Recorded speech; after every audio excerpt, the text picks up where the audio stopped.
Olá, boa noite.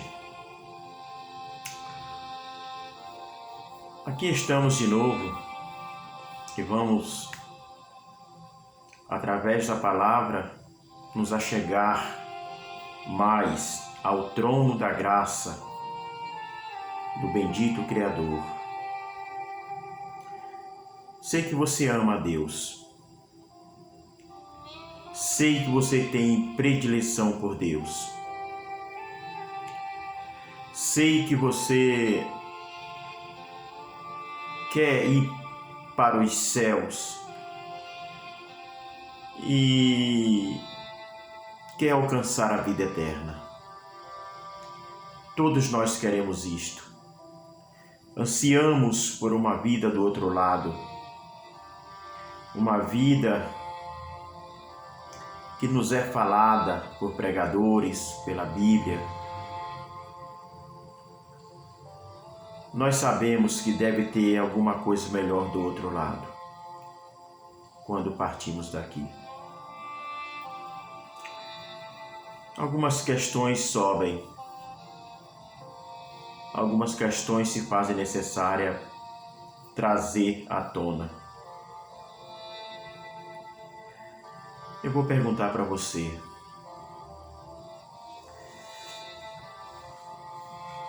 o que é o cristianismo para você?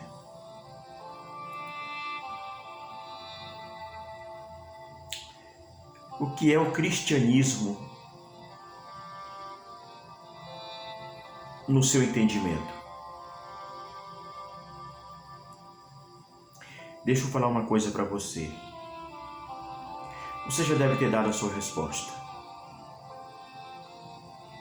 Mas eu quero lhe falar uma coisa. E o que eu vou lhe falar, por favor, aprenda. Primeiro, o cristianismo que se prega, o cristianismo que se vive, o cristianismo ensinado pela Bíblia, eles têm diferenças. O cristianismo que se vive, o cristianismo que se prega, que pregam por aí, e o cristianismo ensinado pela Bíblia. Vou dizer algo. E guarde isto. Primeiro, o cristianismo não é um movimento de autoajuda. Ele nunca será um movimento de autoajuda. Nunca encare o cristianismo, nunca aceite Cristo, nunca vá para uma determinada igreja com o pensamento que muitos radialistas, locutores, pregadores televisivos ensinam e pregam na televisão e nas igrejas que andam cheias, de que o cristianismo vai mudar a sua vida para melhor, de que o cristianismo vai resolver os seus problemas, de que o cristianismo não vai lhe deixar mais padecer com doenças, falta de emprego, inimigos, problemas, inimizades, essas coisas. Não aceite esta ideia. Não pegue este pensamento. O cristianismo nunca será um movimento de autoajuda para safar você de problemas, para livrar você de inimigos, para dar a você o que você não tem, para fazer você ter o que você ainda não conseguiu, para fazer você ter sucesso na vida, para te fazer atingir, realizar os teus sonhos. Não se iluda. O cristianismo não é isto. Ele não é isto. Ele nunca será isto. Ainda que ensinem isto, ainda que lobos devoradores, ainda que patifes, canalhas, tiranos Ensine que o cristianismo vai mudar a sua vida para melhor. Ensine que o cristianismo vai fazer você galgar, atingir, chegar onde você ainda não conseguiu chegar. Pegar o que você ainda não conseguiu pegar. O cristianismo não é para lhe dar honra, nome, poder, status, direitos, autoridades. Não. Escute nesta noite o que estou lhe falando. Este não é o cristianismo que Cristo ensinou e que todos os apóstolos ensinaram. O cristianismo que se vive hoje e o que se prega hoje em muitas e muitas igrejas é um cristianismo do diabo. Ele não tem nada a ver com Deus. Quando ele segue uma ideia materialista, uma ideia de triunfalismo, uma ideia do não sofrimento, do não peso da cruz e da não inimizade da carne. Então coloque isso na sua cabeça. O cristianismo não é e não foi, não é e nunca será. O verdadeiro cristianismo não foi, não é e nunca será um movimento de autoajuda. Se doutores, a lábia, a canalice, a falácia de homens maus, obreiros da iniquidade, tem falado isto vem do inferno. Afaste-se, corra, prefira Deus, vá para os braços de Deus. Segundo, o que é a sua igreja para você? Como você vê a igreja que você congrega?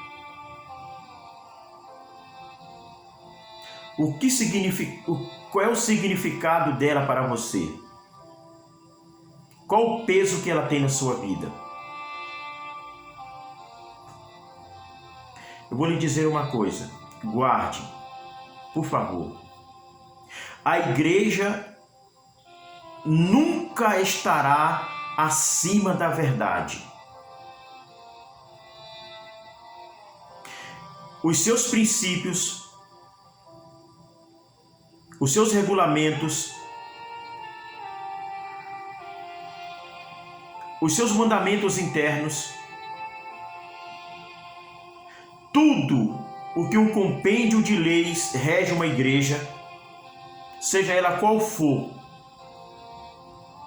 por mais bonito que seja, não leve, não traga, não carregue, não vá, não volte, não faça, não pense, é por ali, é por cá, é assim. Escute,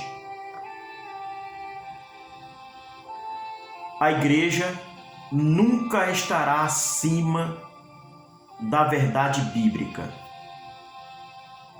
E ela nunca deve impor a seus fiéis aquilo que a Bíblia não impõe. E quando ela impõe ou ela tenta colocar nos seus fiéis aquilo que a Bíblia não ordena, ela está querendo estar acima da verdade. Fuja, saia. Não existe amor que lhe possa segurar num lugar desse. Porque você foi chamado para a liberdade. E você pode perguntar, como vou saber que ela, e o que ela fala, e o que ela faz, o que ela ordena, está ou não na Bíblia? Ora, você tem uma Bíblia. E quando alguém diz assim, não leve, você vai para a Bíblia. Não faça, você vai para a Bíblia. É por ali você vai para a Bíblia. É por aqui. Tudo você tem o direito de perguntar, de questionar. E de na Bíblia Sagrada olhar e dizer: falaram que eu devo fazer isto aqui, mas onde isto aqui está na Bíblia? Aí você deve prestar atenção no versículo que lhe dão, para tentar lhe induzir que aquilo que estão falando é de fato uma ordenança bíblica. Você deve ter o cuidado, porque muitos versículos são tirados de um contexto geral, de uma história geral, para ser aplicado numa situação única. Estou entendendo? Está entendendo? Você deve prestar atenção, porque por mais belo, por mais aconchegante, por mais amigável, por mais bonito que seja o lugar, se ele tem ordenanças que não coadunam com a Bíblia, ou que tenta forçar a Bíblia a dizer aquilo que eles querem que se faça, este lugar, ainda que as cadeiras ou os bancos sejam de marfim, não merece a sua bunda. Você não merece estar num lugar desse. Sabe por quê? Porque você deve a sua alma a Cristo, a sua liberdade a Cristo, a sua salvação a Cristo, a sua fé e fidelidade a Cristo, o sumo pastor de sua alma, como disse Pedro. E isto basta. Eu espero que você tenha entendido. Terceiro,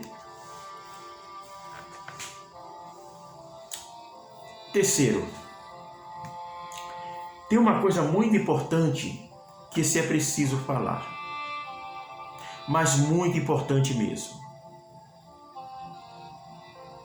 Nunca pense, nunca se permita achar que o que Deus fez na vida de Abraão, de Jacó, de Isaac, de Elias, de Eliseu, de Paulo, de Pedro,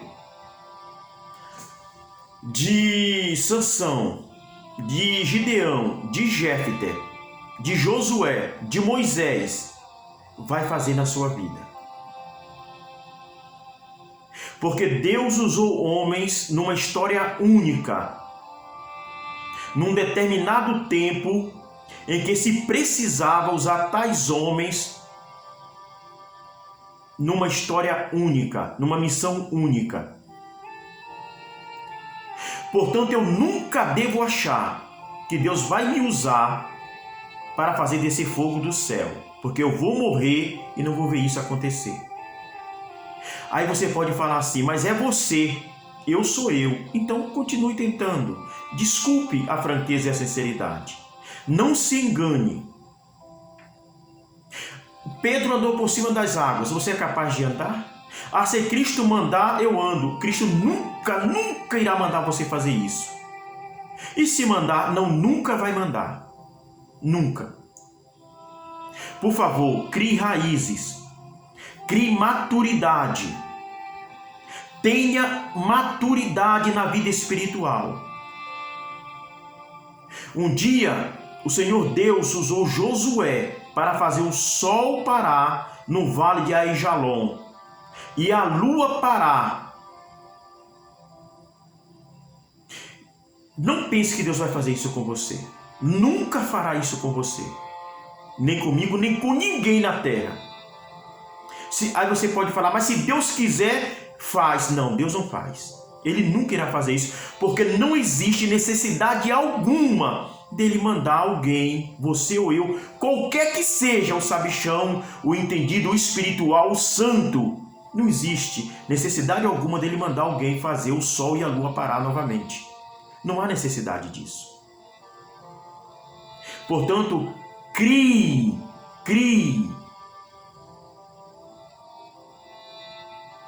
um ser adulto espiritual dentro de você.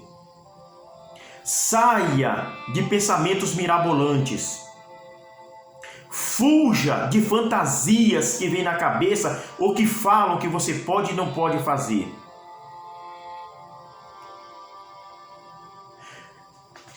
Uma outra coisa.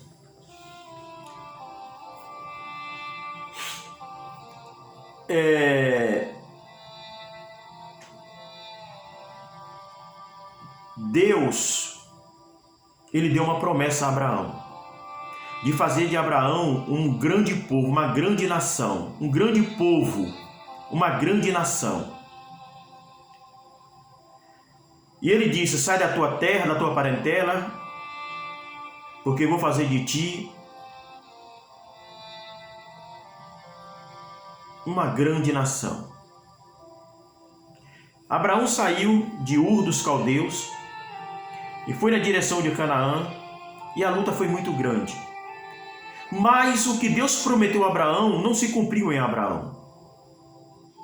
O que Deus prometeu a Isaac não se cumpriu em Isaac. E o que Deus prometeu a Jacó se cumpriu. Com os 12 filhos, 12 patriarcas, as 12 tribos que veio a se tornar uma nação que foi Israel, que existe até hoje. Mas daí você pensar, alguém na meninice pensar que Deus vai fazer de mim uma grande nação, um grande povo, já é esdrúxulo. Já é uma coisa fantasiosa. Vou lhe dizer algo: se você quer ter um grande povo, uma grande igreja, se você quer ter um grande rebanho, você deve lutar por isto. Você deve pregar, orar, se gastar, se doar. Isto ser a sua paixão de vida. Eu estou usando a palavra paixão, porque para muitos crentes que não são maduros, a palavra paixão é uma coisa carnal, perigosa, que crente não deve falar ou não deve ter no crente. Que bobagem. Não sabe o significado da palavra paixão. Porque paixão é um fogo. A paixão é uma força motora que leva você a querer, a lutar, a desbravar para conquistar aquilo que sonha, aquilo que quer. Isto é movido por uma paixão de ter o que se não tem. Paixão é uma coisa boa. Quando se colocado nesta forma, não é uma palavra má. Quero lhe dizer nesta noite, aprenda a ter maturidade. Não pense que Deus vai lhe usar para ganhar o mundo. Isso nunca vai acontecer. Não ache que você vai sair de país em país pregando. Isso não vai acontecer. Isso acontece com alguns. Você vai dizer: você é cético, você é homem sem fé. Eu estou estranhando você. Você vai argumentar, você vai pensar: mas meu Deus, que homem é esse? Esse homem não crê em nada. Eu creio nos pés no chão.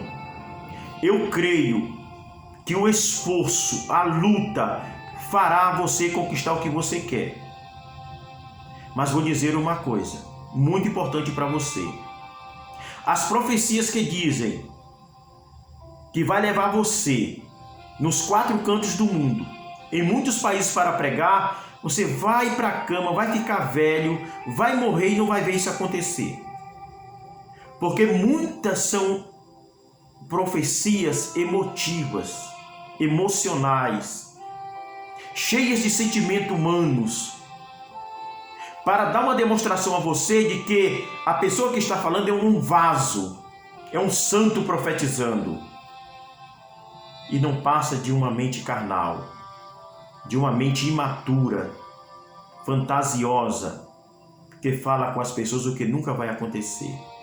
Fuja da irrealidade, fuja da meninice. Porque muitos recebem profecias que nunca se realizam. Deixa eu voltar um pouco. O que Deus fez com Paulo, não pense que vai fazer com você. Você vai dizer, mas fez com tantos? Fez. Com alguns, não com tantos. E vou dizer mais. Muito mais para você. A vida não é subir e descer. Cristianismo não é subir e descer. Fé, fidelidade, amar a Deus não é subir e descer. Entendeu? Outra coisa. O seu relacionamento com Deus depende de quê? O seu relacionamento com o seu eterno e bendito Criador, com Cristo, depende de mensagens bíblicas? Depende de falar línguas estranhas? A sua alegria, a sua comunhão, a sua fidelidade, a sua fortaleza, depende de você estar sempre numa boa, com um louvor nos lábios, batendo os joelhos e de repente começar a falar línguas, ouvir grandíssimas mensagens. Sua fé depende dessas coisas? Por favor, nesta noite, mude. Seu relacionamento com Deus depende só de uma coisa: da graça de Cristo. É a graça que lhe sustenta, é a graça que lhe trouxe até aqui, é a graça que vai lhe fazer entrar nas portas eternas. É somente graça. Vou ler um verso para você para encerrar. Diz assim: minhas ovelhas ouvem a minha voz, e eu as conheço, e elas me seguem. Dou-lhes a vida eterna, e nunca perecerão, e ninguém as arrebatará das minhas mãos. Meu Pai que as deu a mim é maior do que todos, e ninguém pode arrebatá-las da mão de meu Pai. Eu e o Pai somos um. Eu vou repetir. Minhas ovelhas ouvem a minha voz, eu as conheço e elas me seguem. A boa ovelha, a ovelha que está nas mãos de Deus, nas mãos de Cristo, para ela basta. O resto é lorota, é conversa fiada, é tiro no escuro. Quem segue a Cristo, quem ouve a Cristo, é ovelha de Cristo. Ninguém arrebata, ninguém tira das suas mãos. Entendeu? Fique nas mãos de Cristo. Deus abençoe você. Espero que você tenha compreendido o que falei nesta noite. Um abraço. Fica na paz. Amém.